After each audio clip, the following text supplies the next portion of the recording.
at kbc.co.ke. But first things first, let's talk to Stephen from the East African Farmers Federation. Welcome to Good Morning Kenya. Thank you very much. Let's just start with a quick background about the East African Farmers Federation. Eastern Africa Farmers Federation is a regional apex organization that comprises a network of 22 associations that represent farmers. These apex associations are in 10 countries. We have approximately slightly over 20 million individual members. We spread past the East Africa community.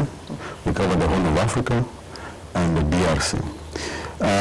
These associations are 22 because historically farmers have formed themselves into different typologies. We have cooperatives, there are about 7 of them that are the members, and the rest are actually commodity-based associations as well as lobby-based kind of organizations. We were formed in 2001, and the reason why we were formed was basically to help farmers actually engage with governments at the regional level. As you are well aware, the inter-regional integration process started in the 60s. And it was important that farmers connect to the debate at the regional level because most of the countries in sub-Saharan Africa rely on agriculture, and farmers were missing out in that debate. When we look at, for example, the East Africa community, it is very clear it's a people-centered, private sector-driven integration process. So it was important that the farmers' voice was heard at that level, because even other similar organizations, lawyers, business, private sector, and so on, had formed similar institutions. So it was important to bring together the voice of farmers to discuss regional integration. When we look at the community, for example, even at the moment, issues to do with food security, even national security, using a regional approach. Hence, the importance of there being an institution that will represent farmers in that particular debate. So, we have an MOU with the East Africa community, we have an MOU with COMESA, we have an MOU with IGAD, and as such, we are signatories to all the programs that on agriculture at the regional level. Yes. How effective have you been, in trying to address matters that touch on the farmers, because you've been there now for the past 14 years? Have you made any difference? So the institution was formed in 2001, like I mentioned, and we became operational more or less in 2005 because it was important that, of course, first we get resources, we set up an office, we recruit staff, and we are trying to rely quite a bit on donor funding. Since 2005, we put together a first strategic plan, and the focus was really to try and put the institution on the map as far as agriculture was concerned. So we need to understand the environment in which we actually operate in. I can say for now we are recognized as the representative of farmers in this region. I mentioned the governments. We have MOUs with the private sector, the East Africa Business Council. We sit in the boards of regional research institutions, Asareka and FARA. We participate in international debates. We just came from the World Economic Forum in Abuja, where we are presenting all these investment opportunities for farmers in this region. And we sit in over 30 other committees, decision-making committees. So it means as far as being recognized as the representative of farmers is concerned, we are actually there. And in 2011, together with 4 other regional farm organizations, we launched what we call the Pan-African Farmers Organization, which represents all the farmers of Africa in agriculture. And this institution is recognized by the African Union, the European Union, among others. So as far as that is concerned, we are there as an institution recognized. One of the Millennium Development Goals had a lot to do with food security. Obviously, we have until 2015 based on the MDGs at the time. And just looking at the food security situation across Africa, where can you say we really lie as a continent? Are we able to feed ourselves, let alone feed the globe? We are food insecure, unfortunately. They talk about the food import bill within COMESA region being slightly over $20 billion every year. And we talk about only adding value to 30% of what we actually produce. When we talk about trade, the statistics show that Africa trades a lot. The value of the trade we participate in terms of GDP to the world trade is 62%. But the value of that trade in terms of economic value is only 3% of the world trade. So what it says is that there's an enormous opportunity to actually feed this region. Our farmers are not producing enough because our markets at the moment are not working. When you look at the East Africa community, we talk about less than 10% intra-regional trade. Yet we do over 35 to 50% trade externally. When you look at the EU, there's over 50% intra-EU trade. So there are huge opportunities as far as that is concerned, but we're not taking advantage of that particular situation. And the reason is because I looked at statistics up to 2012 showing that slightly over 4 million people in this region had crossed any border within the East Africa community. Yet we are about 80 million adults, 135 million people in this region. So we're not taking advantage of these opportunities. And the reasons could be varied. We've talked always about the non-tariff barriers.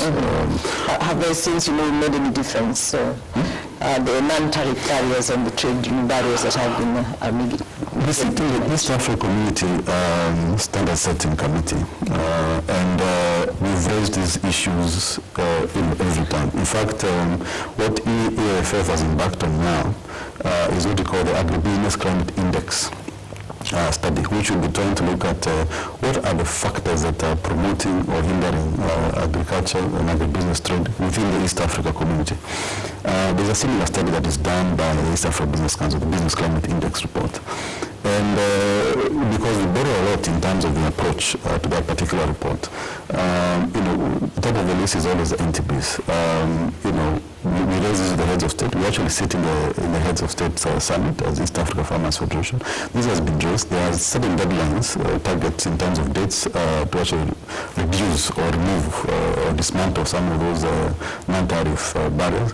But what we realize is that some are removed, some come in, some are removed, some come in, and so on. So for us, we said it's important we have a comprehensive approach to the whole process. And what we said is that what is missing, first of all, in the debate is the participation of the small and medium enterprises. They're not participating in the regional integration process.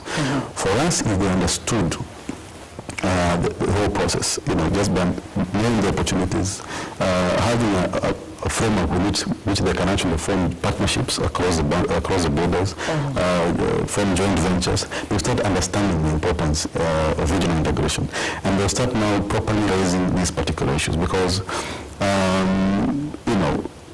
the follow-up mechanism is weak as far as this whole process is concerned. It looks like it's a government, the integration process is a government-led process as compared to a people-led process. So that's why there are all these challenges, and that's why we are saying we need to have a comprehensive approach. And I believe that this EAC cooperative societies bill that we're actually trying to put together will actually enhance flow of information. Like I said, there are many opportunities. I have members within my association who trade in Kenya and they're doing a lot of business. But how many people know about it? Who can take advantage of these opportunities? So that is actually missing, and that's what we actually want to look at.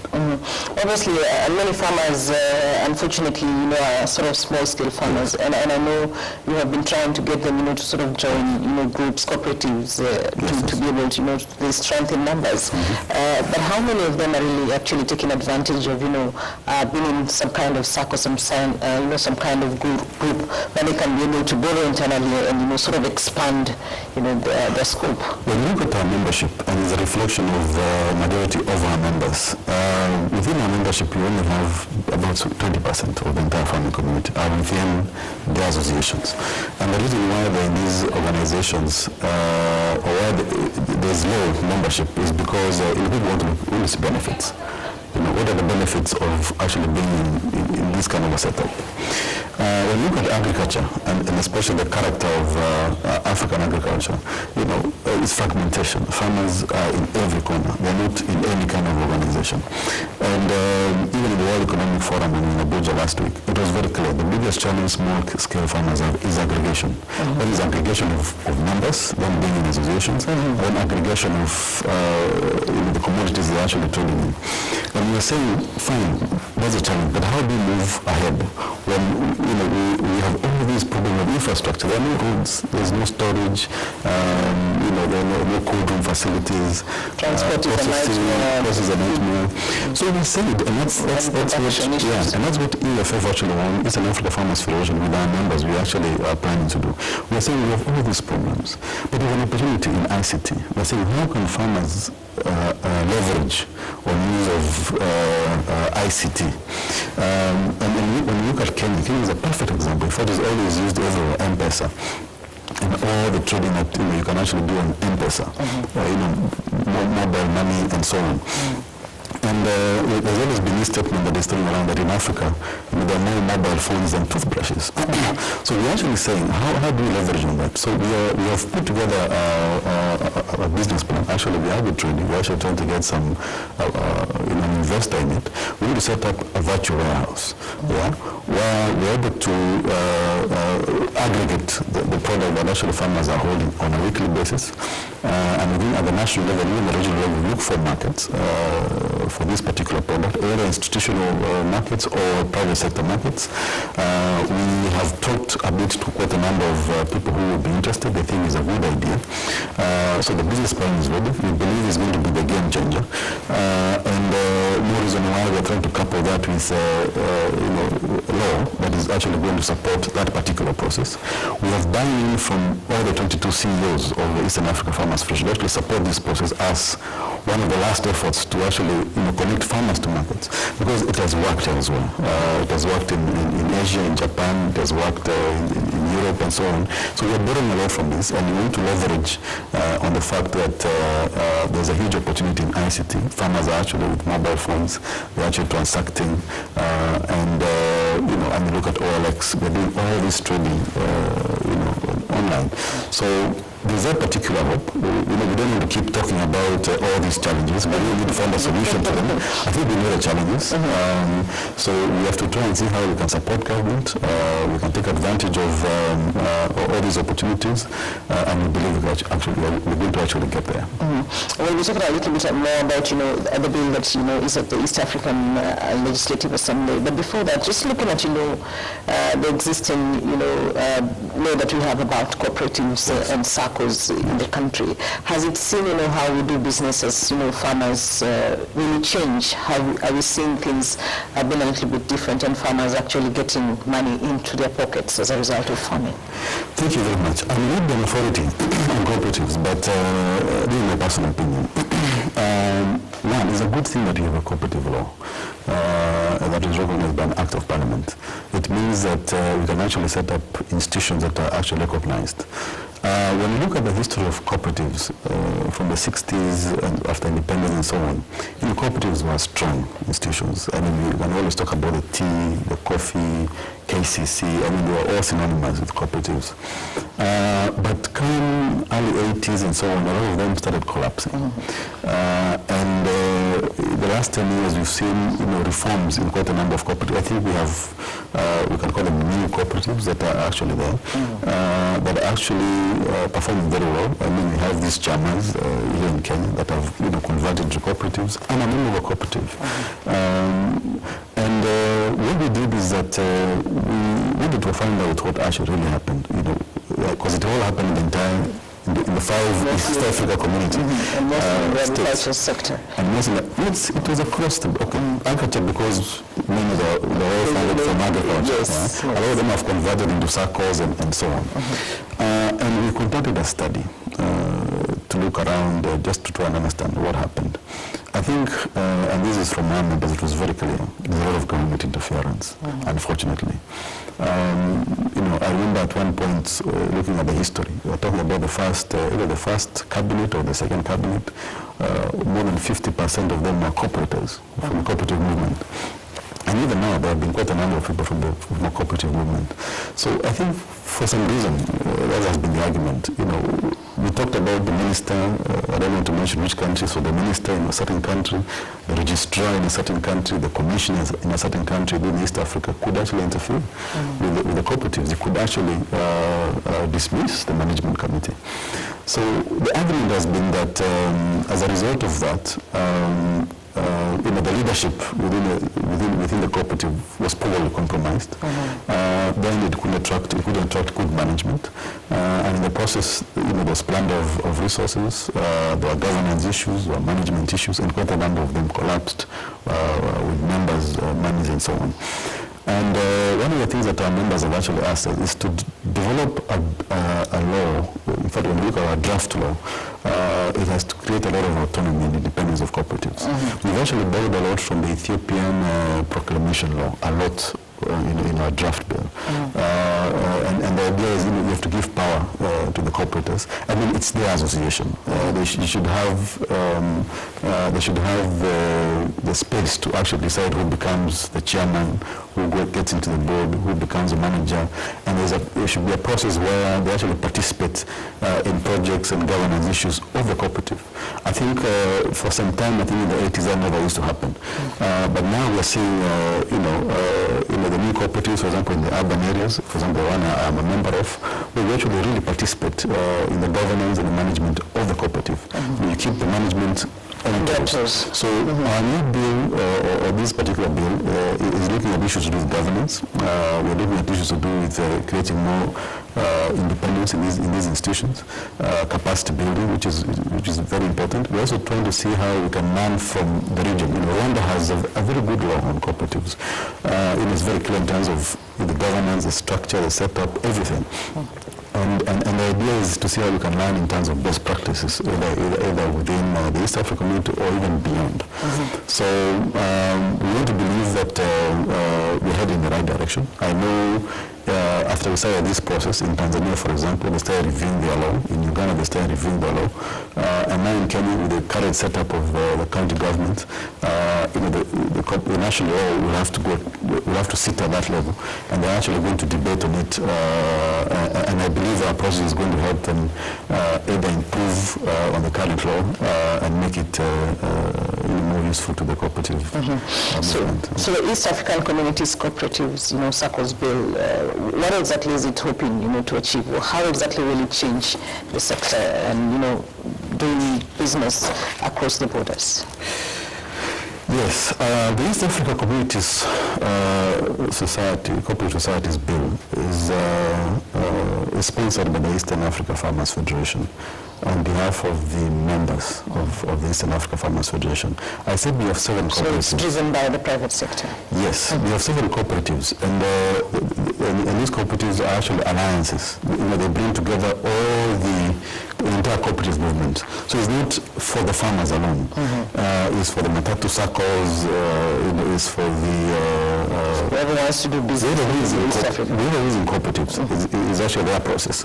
And we only said that one of them would actually have led the process. It just happened that it was the farmers. And the reason why we are putting it together is that, like I said, we want to take advantage of regional integration. Yeah, there are huge opportunities that lay within the East Africa community in terms of agriculture. When we look at, for example, the Food Security and Climate Change Action Plan by the EAC, it recognizes cooperatives as an entry point, that you have to build the capacity of cooperatives. Farmers have to get into business, first of all. And the best avenue is through cooperatives. When you look at the World Bank report of 2008, it also identifies cooperatives. So it's very clear that in development, cooperatives is key. Now, what you're saying is that when you look at, for example, even SACCOs in Kenya, they talk about 30% of the money that is just circulating is held by cooperatives, but that money is actually stuck here. And we're saying, how can we take advantage of this opportunity at the regional level for cooperatives and other small and medium-term enterprises to be able to form joint partnerships, joint ventures, joint investments, pull together resources, participate in regional integration. We have to have some sort of policy framework that is able to guide that particular process. We want to have cooperatives in Kenya at whatever level, forming partnerships with cooperatives in Tanzania, in Uganda, and so on. I think you've heard about the scramble for resources in Africa, these foreign direct investments.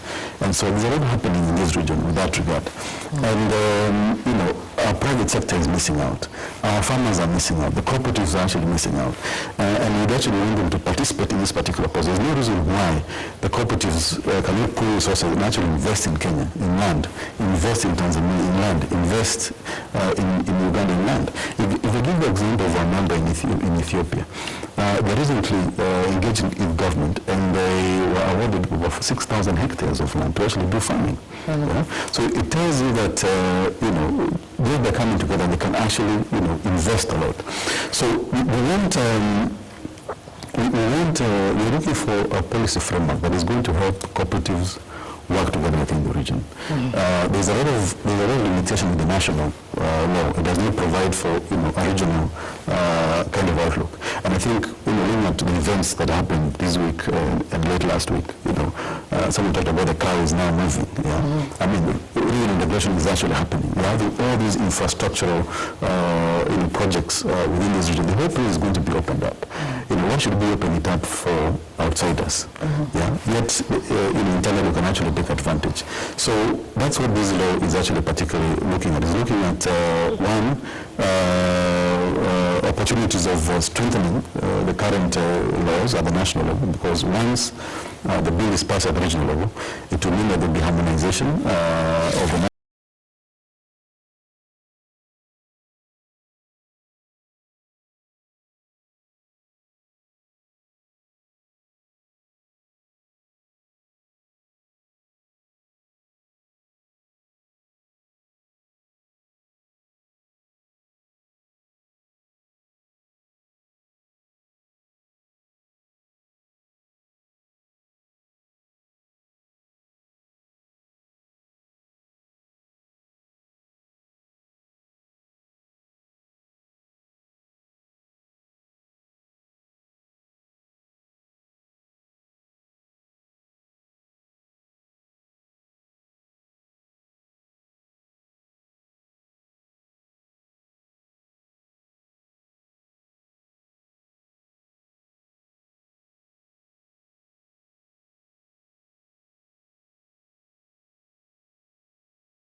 Tourism and Natural Resources Committee of EALA. Until last year when they said, I think this is a bill that we can actually put across. Now what happens in EALA is that the committee that is actually responsible, for any particular bill, it's presented to Parliament, the regional Parliament, and then whoever is moving the bill then takes leave. And then after it takes leave, there's a process of public hearings, because all the partner states have to actually give input to the process. So is there a time frame in which the consultations and you engaging the respective national governments is set up? Yeah, it takes anything from 6 months, at least about 6 months. So we have a time frame of about 6 months. So our bill was read in January. We were asked then to start preparing the ground for public hearings. Since it's a private members bill, we are actually sponsoring the entire process. I just came from Rwanda, meeting the Minister of Cooperatives, meeting the Minister for EAC, just to update him on the process. So after the bill is read in the regional parliament, it goes to the national parliaments. Within the treaty, there's an article that actually provides for that. And already the bill has gone through the Kenyan Parliament, the Committee on Regional Integration, and the full Parliament have actually gone through it. We actually have inputs and comments from the national parliament. It's going through the Rwandan Parliament as well. In Burundi, we are a bit behind in terms of cooperatives. We have what we call a pre-cooperative law. In fact, the Cabinet was trying to put together a paper for cooperative law in Burundi when we got there. And we discussed with the minister there, they actually said they're going to wait for our process. In Uganda, in fact, Uganda is way ahead in terms of our process, because in Uganda, we formed the national committee, which comprises our membership as well as government and interested parties and cooperatives. And they've already started creating awareness. We've already held meetings with the primary cooperatives in terms of trying to sensitize them about the bill. And they're now working on media, trying to create awareness in the media, holding debates and so on. And the idea is that by the end of this month, then we'll be actually be ready for the public hearings. And today my colleagues actually in Tanzania are going to meet the Minister of EAC as well the Minister in charge of trading cooperatives. So the process between January and the end of this month is basically to create awareness at the national level, create that kind of momentum. So that come June, when we have the public hearings, and the EAC committee is moving around the states, then there's going to be, they're going to actually see that there's demand for this particular law. And hopefully then to go to the second reading and finally into law. Yes. But even as you move ahead to engage the different countries, I want to sort of look at Kenya. Yes. Obviously we have a new constitution, we have the county governments, and agriculture is one of the functions that has actually been devolved to the county governments. You have brought that particular law to the national government, but how exactly are you also planning to engage the county governments, because they're the ones who actually seized the this function of agricultural issues? Yeah, I want to first mention that Eastern Africa Farmers Federation is working through the members as far as this particular law is concerned. So the national committees that we're actually putting up are led by the cooperatives who are members at the national level. So for example, in Kenya, we have the Cooperative Alliance of Kenya, which is actually going to be, lead this whole process. We've already had discussions with them in terms of, how do we approach the whole bill, especially in the context of the current devolved system. Of course, as you know, we don't have a minister at the national level for cooperatives, but at the county level, that is provided for. The county executive. Yeah, the county executives. So there'll be two ways of doing it. One, national parliament has debated it, so we have the comments. Yeah. So we need to pick those comments plus comments from the other regions. And present this to the county executive. In fact, what we are planning is to have a debate on this bill at the Cooperative College, where we are going to invite them as well as other interested parties and cooperatives to actually go through the bill. According to the Cooperative Alliance of Kenya, they also say that the national cooperative law has to be again discussed at the county parliament. Yeah, because so they also have a huge process ahead of them, and we are already engaging with the secretariat for the county assemblies. I think governors have a secretariat in Nairobi, and we're trying to plan meetings with them so we can see how we are actually going to roll this process out. So Kenya is the biggest challenge for us as far as this bill is concerned, because the setup is different. We're talking about 48 governments, because we've already gone out through one government, so we have 47 governments. But I think what is clear is that I think people are still not clear about this whole devolution. In terms of so there's need for more civic education as far as this whole process is concerned, because we thought that the backstops at the national level, but we were told that we have to have this particular process also. So it's going to be a tall order. We are still strategizing in terms of how to actually conduct it.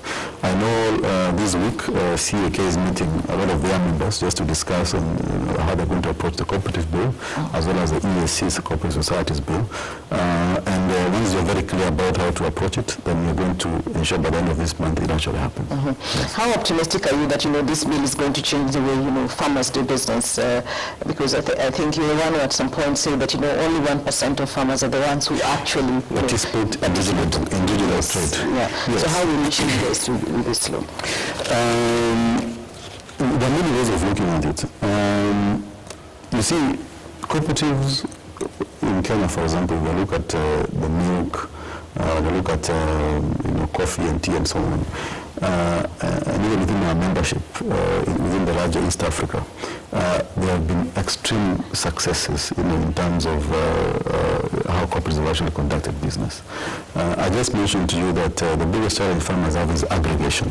And what cooperatives do is actually bring together, they actually aggregate. They aggregate the people and they aggregate the product. And in terms of some of the principles of cooperatives, they have both a social welfare as well as an economic benefit to the members just by pooling. So for me, we're going to add on all these successes at the national level. We feel that, when we look at, for example, the EAC, there's even the new cooperatives, there's no discussion of cooperatives at the EAC level, not yet. In Africa, we have what we call the International Cooperative Alliance, which is actually headquartered here in Nairobi. But it actually has even put together a blueprint as far as how cooperatives should be managed. Yeah, so our feeling is that is able to have a policy framework that is going to enhance discussion and dialogue with cooperatives across the border. We are going to encourage partnerships, we are going to encourage joint ventures, we are going to encourage flow of information, because all these cooperatives are building the 7 principles of cooperatives. They all run similarly. Yeah? What you just need to have is a uniform or harmonized way of operating, a common governance system, have a proper arbitration system, and they're going to actually work. I think, like I mentioned, when you visit the entire region, people are now aware that regional integration is actually happening. Our governments are actually integrating. It's just the people who are not participating in integration. So the opportunities for me outweigh the challenges. I think, I can present to you all the figures. I just told you we're importing 20 billion. The value of food we're actually importing. We are net food importers. Tanzania is only food secure. We have the land, we have the resources, we have the people, we have the infrastructure. In terms of ICT, the money is here. The money is stuck in Kenya, is stuck in Uganda with these cooperatives. There are huge opportunities just to actually invest. I thought about value addition. We're only adding 30% value to what we actually produce. When we participate in cross-border trade, formal trade participation by farmers only up to 1%. So it tells you there's massive opportunity to actually. So it's really is it that there isn't any awareness, or just that farmers are? It's awareness. Yes, like I said, you see. The character of farmers within the region is that they're fragmented. So even access to information is a challenge. There are challenges of finance. As a farmer, you can only do so much. But once you come together, let me give you an example. I think it's even as we round up. Yeah, as we round up. We have a member organization in Ethiopia. It's called Oromia Coffee Farmers Cooperative. They actually process their coffee, they mill it, they brand it, and they export it. Okay? They had a turnover of 1 billion barrel. That is, almost $1 billion. Okay? Dollars. Yeah, dollars. They are smallholder farmers. Okay? They are exporting them in international markets. Okay? They are now promoting consumption of coffee in Ethiopia. 20% of their coffee is actually consumed. So it shows you the power. Look at the dairy. They are processing milk, they are exporting now in the region. They are competing with the big players. So it tells you that the power of aggregation is massive. Is huge. Look at Japan. I always give the example of Japan. In fact, Japan is like a cooperative, the whole of it. Yeah, the rural cooperatives work with the urban cooperatives, and in Japan, the 3rd largest bank and I think the 4th largest insurance company are by cooperatives. They even run their own supermarket. They're competing with the Uchumis and Anakumats of Japan. So it tells you that there's power in numbers, and we actually want to harness that. By this bill, we want to actually show them that we have a policy framework that actually provides for you to actually form joint ventures across the border with other cooperatives at whatever level, whether you're in one sector. For example, if it is all dairy, they can actually have a regional dairy cooperative, that is actually massive and a brand for East Africa. We're talking as East Africans. We have to integrate. We have to form our own East African institutions. We have to have our own standards. I think that is the direction we're actually going. Look at the EU. That's what happens in the EU. Why can't it actually happen here? Better we have better bargaining power. Exactly. For the farmers. Unfortunately, we have to stop here because of time. But just going forward, do you really see this bill becoming law, within the next 1 year, or what is the time frame that you're looking at? Like I said, this is the first private members bill within EALA. In fact, there's a lot of excitement within the regional parliament. There's a lot of excitement within the East Africa community. When you talk to the Secretary General, he's excited about it. Because cooperatives cut across, even parliamentarians, they're even telling us, even as we want this bill, because we want parliamentarians to actually have joint investment within the East Africa community. I think there's a lot of goodwill. I mean, so far, all the countries you've gone to, the ministers of cooperatives, the ministers for EAC are all receptive to it. So we feel that there's already political support to the process. When you look at the inputs already coming from the parliaments, they're all for it. Of course, they're challenging because you're 5 countries, and that is expected in terms of the comments. So after this whole consultation process, we'll have a regional meeting to actually create a synthesis of all the comments, and we bring all the actors in the 5 regions. And the idea is to say that this is what we actually want, this is our law, this is how we actually want it to be, and this is how it's going to be. And hopefully, if there are no issues within the membership, we should have this as law this year. There's no reason why it shouldn't be law. All right, we have to stop here, but thank you so much, for coming to Good Morning Kenya, and this is part of the awareness for farmers, to be able to take advantage and also give their input on this particular bill, which obviously is going to change the industry and the agricultural sector. Yes.